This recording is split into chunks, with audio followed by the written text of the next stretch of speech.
Salutations, ladies and gentlemen. The Knife Raven here, back again with another video. And in today's video, I'm going to be showcasing a very interesting knife that I kind of did a little teaser for earlier today. And the thing that's interesting about it is I cannot give you a brand name. Yes, quite strange. What knife? Well, it's this. This right here is the insert brand name here. It is a friction folder of a traditional style from Turkey.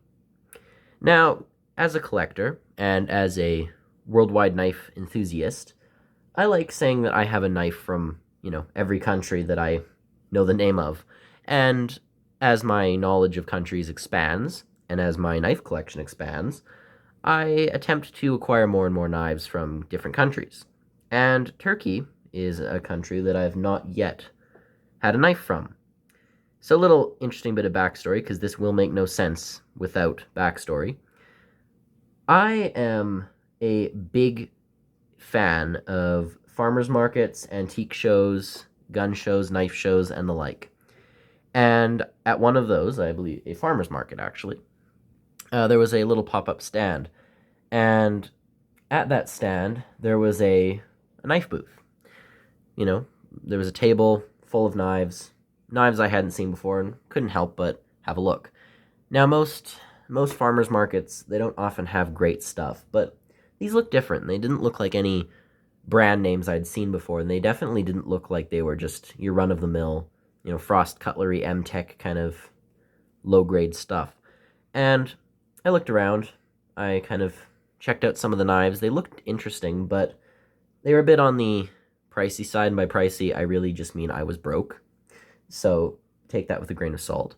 But I learned that the salesman was selling knives his brother made, and his brother is from Turkey. He also is from Turkey, and he was a very friendly fellow. He was able to give us the prices of the knives and explain the materials and such. And, for not having a great grasp of English, he was very friendly, very knowledgeable of the knives, and just seemed like a really genuine guy. And unfortunately, I wasn't sure of what to buy, so we decided we'd come back another time. So skip about a week or so later, I go back, and they have a new selection. And they have a little box full of knives like this, just loose. And if I was going to buy a knife, I wanted to buy one that was a traditional pattern. I didn't want just your average lockback or fixed blade. I wanted something traditional. And this one caught my eye, and he offered to give me the knife for $10 less, which was very kind of him. So I got this for 30 Canadian dollars, which to some may seem inexpensive, to some might be overpriced, but to me, I think it was very fair. And, I was able to select what handle I liked. They had lighter handles and they had darker ones.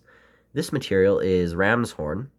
This is my first knife with ram's horn, and I will kind of show in more detail the pattern in a bit. But again, I liked the dark grain, and I went with this one. And again, for $30, this was a really nice find. And I know I'm supporting a handcrafted knife maker from a country that is not my own, so it's a win-win. I mean, I get a knife from a new country, and it's a very nice knife, admittedly. I've actually carried it quite a few times already since, I believe, Thursday or Friday. But nonetheless, so this is going to be a bit of a review. Again, I apologize in advance. I cannot give you the name of the steel, so I don't know if this is 440C, 420, N690. I can't give you the exacts on what the steel is, and I can't tell you the name of the brand. I apologize, but, it is what it is. When you're buying a knife from, a little vendor, you can't really know everything. You can't have a detailed description when you're buying something like this. But nonetheless, I'll do a little walkthrough of this knife, and yeah, I'm very excited to share it. So, to start, we have a very stylish clip point. Now, you know me, clip points are not my absolute favorite blade shape, but they are certainly not one that I dislike. In fact, I am quite the clip point enthusiast. Again, as I said, not my favorite blade shape, but I certainly do appreciate a good clip point. This one's a very small clip. It's not very aggressive nor noticeable, but this is certainly a clip point with a bit of a belly. It's got a nice nail nick, although the nail nick is admittedly not necessary as you can pinch this knife open, but you know, the nail nick works well enough. According to the vendor, this was stainless steel, and so far I've used it a little bit and carried it a bit. No patina whatsoever, so I'm quite confident that this is probably, I don't know, if I were to guess, something like 420, 440A, something within that ballpark. It's one thing I did notice is the blade is very tough. It's a very hard blade. Normally when a traditional folder has a pretty thin blade stock, I can bend the blade, not to the point where it will break, but in the case of, say, an Opinel, this is 12C27, you can see I can bend this blade with ease. It's not the strongest blade in the world. It probably doesn't have a very high hardness. This, however, I don't know what the Rockwell would be on this, but it seems very, very, very hard. I don't know what kind of tempering or heat treat they did with this, but it seems impressively strong. And the blade itself, I know you're going to ask, grinds, sharpness, edge retention.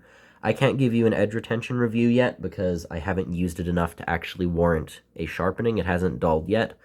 I've cut some packages, well, boxes, packages, nothing too extreme, but it was, and I still think it is, shaving sharp. Again, I'm going to have no hair left on my arm if I keep doing this. But you can see, even after a couple uses, and no further sharpening from myself, it is still hair shaving sharp. So, very impressive on that. A lot of handmade knives from vendors I bought from before, they say sharp, but really they just mean not blunt. However, this, it's easily sharper than your average Arthur Wright, and I hate to use that as the comparison, but A-Wright's kind of, that's their main flaw. It's one of their most frequently discussed issues. So yeah, these are sharper than A-Wright, which that has to be worth at least something. The grind is a hollow grind slash almost a Scandi grind, but I think I'd just say hollow grind. It's fairly even. Again, you have to consider these are hand sharpened, handmade, so there will be some slight irregularities. This side of the grind is actually perfect. Very reflective. See, that one's really well done. This one right about here is a little off, but I don't mind. Again, gets the job done, works well. Interesting blade finish here. We've got kind of a half mirror polish, half satin finish here. The sharp edge kind of looks like a almost brushed finish, whereas the blade is kind of a semi-mirror polish. It's certainly not a Taylor's premium collection, but it is certainly not just a plain old satin finish blade. I'd kind of compare it to the Okapi, which again kind of has this strange, not necessarily stonewash, but brushed mirror polish blade. But yeah, so there's the blade. Blade play is absolutely non-existent. Great. There are no liners here, so gapping is absolutely non-existent. Also great. There is a little brass lanyard hole, which is a really nice little touch. It actually doesn't look like... Actually, it's pretty well done. I don't see any noticeable issues. Seems like a clean cut to me. You got a pin up here. This is the stop pin for the friction folder action, so it doesn't keep going up. This is kind of where it stops, right there. And then the actual pivot area, which I believe has, it's not a washer, but you can see that is the pivot pin, quite a bit larger than the stop pin. And again, the action on this when I first got it was incredibly tight, to the point where I struggled to open and close it. It was probably the tightest friction folder knife I'd ever seen / felt. But after a bit of oil, it is perfectly smooth. Probably one of the nicest friction folder actions I've ever seen. Really, really well done. Blade centering is perfect. Blade doesn't stick up when closed. It's actually a little rounded here, which means this will not get caught on your pocket when you're pulling it out of the pocket. The weight on this is absurdly light, as there are no liners, no back spring, nothing, no bolsters, just a single piece of ram's horn and then the blade. That's pretty much the majority of the construction. Overall length and blade length I shall get to now. We have a close length of just over 4 inches, a blade length of just under 3 inches. Ooh, that's a hair under. And that is with measuring the unsharpened bit. If we measure just the sharp area, you're looking at just a little over 2 3/4 inches. So if you somehow are able to get a hold of one of these, I don't know how, if you find a similar vendor or you're able to get these online somewhere and you live in the UK, hey, congratulations, you can carry this. This is UK legal. I mean, again, if the police officer is really unkind, again, you could almost say that's 3 inches, but I don't care how you measure that. That's still under the 3 mark. So yeah, this is a UK legal knife no matter which way you look at it. So if you can get a hold of one of these, hey, congratulations. My UK viewers, my friends, you can carry one of these if you wanted. But very interesting. As I have noticed, and I believe Ian Rosie also pointed out, this looks like a traditional French friction folder. Not an open L, but perhaps a regional French knife, or what I also figured, an Italian regional knife. A lot of the regional knives out of Italy, France, and Spain have a very similar style to them. Very slender, very sleek. They often have horn handles. And the price range can vary. I've seen cheap ones starting at around €40, €30, and some of the really expensive ones in custom territory can be in the hundreds. But again, this is very close to a style from, say, France or Italy. I can't claim to know what this style exactly is. I mean, the way I see it, it appears to be a kind of downswept handle.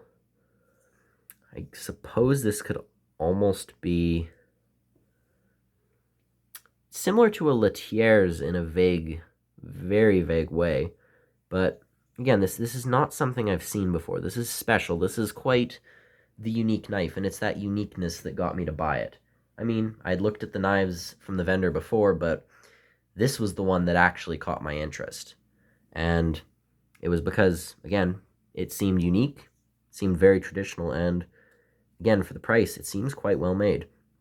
Now, as with all things, because I am picky, and because it is my job to be picky, so that all of you know exactly what you're getting into before you evaluate purchasing a knife that I review, I have to point out the flaws, no matter how small they may be.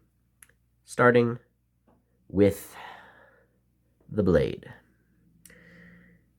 You can see that that is quite off-center when in the open position. Now, it looks worse from this angle. When you hold it from here, it only looks a little bit off.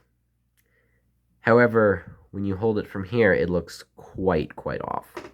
Now, when you're using it, you don't really notice. You can't really tell that's a warped blade. Maybe at the very front, but it doesn't look warped from afar. But again, if you hold it upside down, you can see that the blade is a bit offset to the left.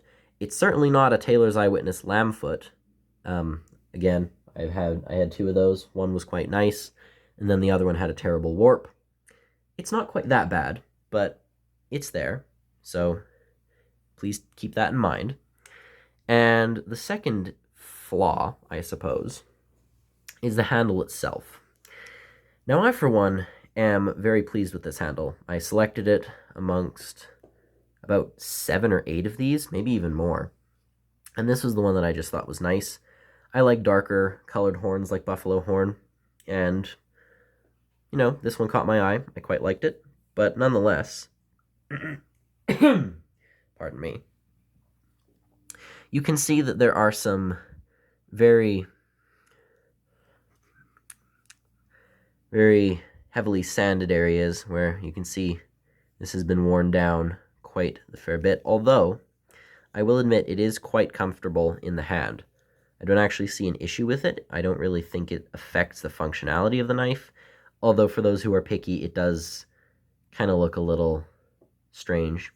But hey, maybe it's intentional and I'm just stupid, which is a possibility. You do see there are some other areas that seem to be a little bit uneven, but again, you're dealing with natural handle materials, so you're going to expect to see stuff like that. But I don't know, maybe there could have just been a tiny bit more care in the grind, or sorry, pardon me, the sanding of the handle. But again, handmade knife, natural handle material. I don't see it as a problem, really. But again, I'm just pointing it out for the people who might be picky, like myself. If uneven handles are an issue for you, then you might not like this. Again, you can see some small irregularities.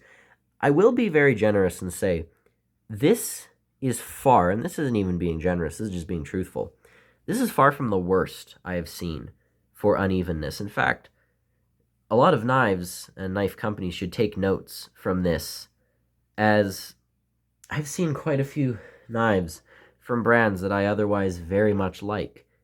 Case in point, Taylor's Eyewitness. Other case in point, Case Cutlery. Third case in point, which may have sorted out all of their flaws, but I know they had some in their past, Arthur Wright & Son. These are companies that probably most of you know, USA, UK, etc. They've had some very uneven knives before. In fact, I have a couple. And while I still appreciate their knives, and I've still bought more of them, there are some things to be learnt from a very basic knife like this. And again, if this maker, brand, style, whatever, if this knife can be made and be a pretty good, lightweight, everyday carry knife that's not going to scare anyone, and you know, you barely notice it when it's in your pocket. It's incredibly light. It's easy to carry. The steel seems fairly good. If this can be made for $30 by hand, individually, no two are identical, then I'm convinced that brands like Case, Arthur Wright, Eyewitness, they can do better. And again, I'm not going to bring Arthur Wright into this, because Arthur Wright, they've been improving their knives a lot lately, and I've been talking about them a lot lately, so again, no problems with Wright, but that last Witness lamb foot did leave a bit of a bad taste in my mouth. And Case, well, everyone knows about Case and their issues now and then. I haven't been as unlucky as some people, but I've certainly seen some very poor knives from that brand. So, just a bit of a reminder to everyone in the knife community, to makers, to buyers, to my viewers, to me, even myself. This knife has taught me a bit of a lesson. And it's that not all knives have to be from a big name brand. They don't always have to be packaged in a fancy display case. They don't always have to have the next best steel. They don't need to have attractive inlays and shiny bolsters. Sometimes they can just be simple friction folders. These were some of the earliest folding knives ever made, before even slip joints, before lockbacks. And there's something just to appreciate about knives like this, and this captures a lot of the things that I love in this. And you know me, if you've seen my videos before, particularly on my other channel, you know I love Opinel knives. And it's the simplicity. In fact, this Opinel, which is one of my latest acquisitions, want to see something? That, although it's hard to see, that is a warped blade on an Opinel with really bad centering. And you know what? I don't really care. To me, I still love this knife. And despite being very biased to Opinel, I love this knife too. They're completely different countries, completely different styles, different everything. But they both capture that same utter simplicity that a knife should have. And I'm thinking of getting a Svord Peasant soon, as it does the same thing. And I don't know. I personally don't carry friction folders all that much. I see them as often unsafe because, you know, the blade can close on your hand with no resistance, as opposed to, and even these are considered old school and unsafe nowadays, but a slip joint. Slip joints at least have a spring to offer somewhat of protection for your hand when you're using them. But even compared to slip joints, friction folders are primitive, even to something like this. And I often don't carry them, except, of course, for the ones with locking rings like an Opinel, because of that reason.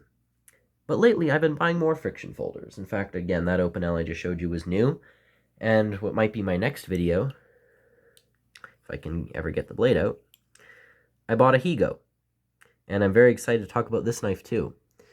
So, these are friction folders. These are knives that are very old school. These are, you know, I'm sure practically ancient. I've seen some friction folders in books dating back to, you know, the times of the Romans.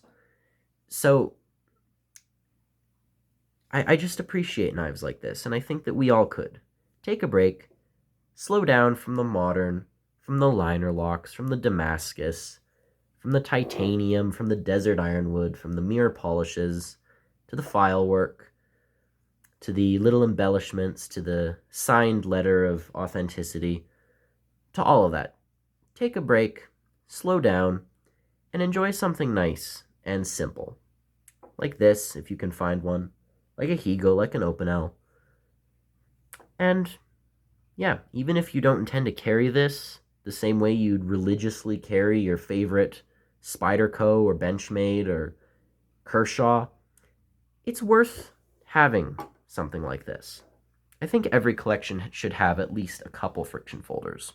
Even if you aren't going to carry them, even if I don't carry them, there's still something that I like to have. And I think that everyone should have a few. So, again, very off-topic video. As with all of mine, I think at this point I'm just going to admit to the point. At this point, there's no point. I'm saying point a lot. There's no use in trying to deny the fact my videos become rambles in the end. But, hey, people still keep coming back and watching them, and to those who do, thank you very much. I see you appreciate my rambles, and you keep watching them, so I guess I'll keep doing them. But no, this is a lovely little knife. Piece of ram's horn, nice clip point, smooth action, and aside from the off blade, it's really well made, and I might even buy another one. Who knows? But in the meantime, thank you very much for watching. Again, sorry I can't give you more information on this knife, but this has been the traditional friction folder knife from Turkey. And this is the Knife Raven. As always, signing off. Goodbye.